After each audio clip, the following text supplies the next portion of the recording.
সূরা নূরের 14 নম্বর আয়াত, দুনিয়াতে তোমরা যে সমস্ত কর্মে লিপ্ত আছো, আমি যদি তোমাদের দয়া ক্ষমা না করতাম, আল্লাহ বলছে, তাহলে মহাশাস্তি থেকে কেউ রেহাই পাবে না।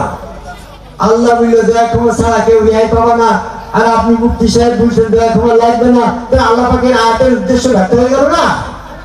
এই ব্যাপারে ইমাম গাজ্জালী রহমাতুল্লাহ আলাইহির উপমা স্বরূপ একটা কিতাবের ভিতরে আসছে, একদা কিছু মুসলমান জাহাজে সমুদ্র ভ্রমণে গেল।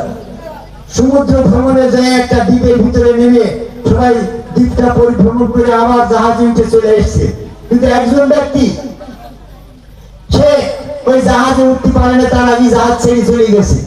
সমুদ্রের ভেতরে ওই দ্বীপে মিঠা পানির কোন ব্যবস্থা নেই, খাওয়া দাওয়ার কোন ব্যবস্থা নেই। আর একটা জাহাজ যতদিন না আসবে ততদিন পর্যন্ত ওইখানে তার অনাহারে মৃত্যুবরণ করতে হবে।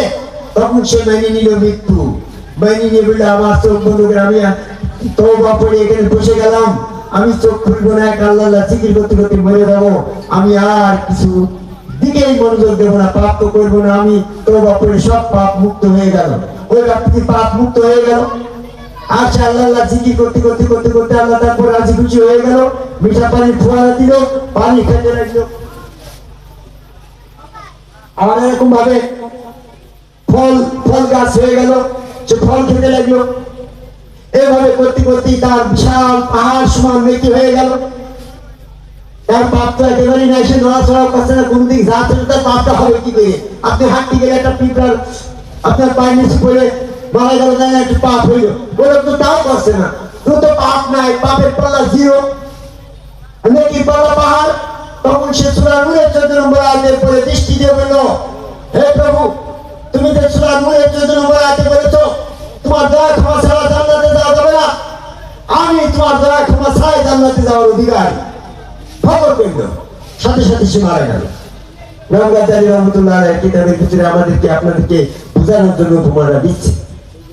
মারা যাওয়ার পরে তার নেকির পাহাড় পাপ শূন্য অবস্থায় আল্লাহ তখন তার বিচারের কাঠগড়ায় দাঁড়িয়ে বলল যে আমি তোমাকে দুইটা চোখ দিয়েছিলাম, চোখের বিনিময়ে আমাকে নিয়ামতের বিনিময় দাও, তো আপনার চোখের বিনিময়ে কত নেকি লাগবে, পাহাড় সমান নেকি আপনার যা লাগে নিয়ে যান। চোখের বিনিময়ে কিছু নেকি দিয়ে দিল। এভাবে সমস্ত শরীরে আল্লাহর নিয়ামতের বিনিময় দিতে দিতে তার পাহাড় সমান নেকি জিরো হয়ে গেল। তখন তার আর কোনো নেকি নাই।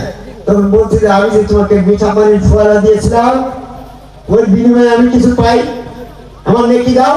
বলছে আমার তো আর নেকি নাই, তো তোমাকে যে মিঠা ফল দিয়েছিলাম তার বিনিময়ে আমার কিছু নেকি দাও, তো নাই। তাহলে দুইটো ঋণ তোমাকে পাপের পাল্লায় খট খট করে দুইটো শব্দ হইল।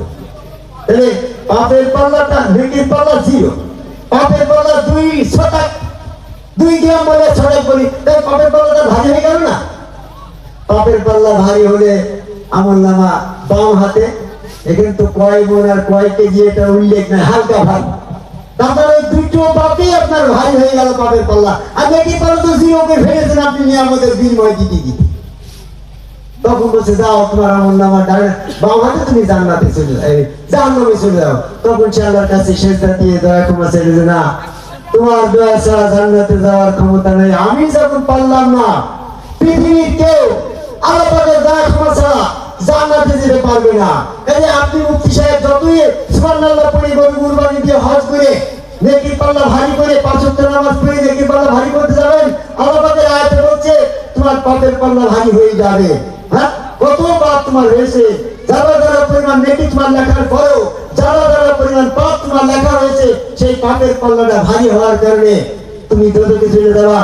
এই সময় নবীর শাফায়াত লাগবে, নবীর শাফায়াত পেতে হলে রাসূলের আনুগত্য লাগবে, আর রাসূলের আনুগত্য লাগবে হলে আপনার এই গুরুর কাছে আসা লাগবে।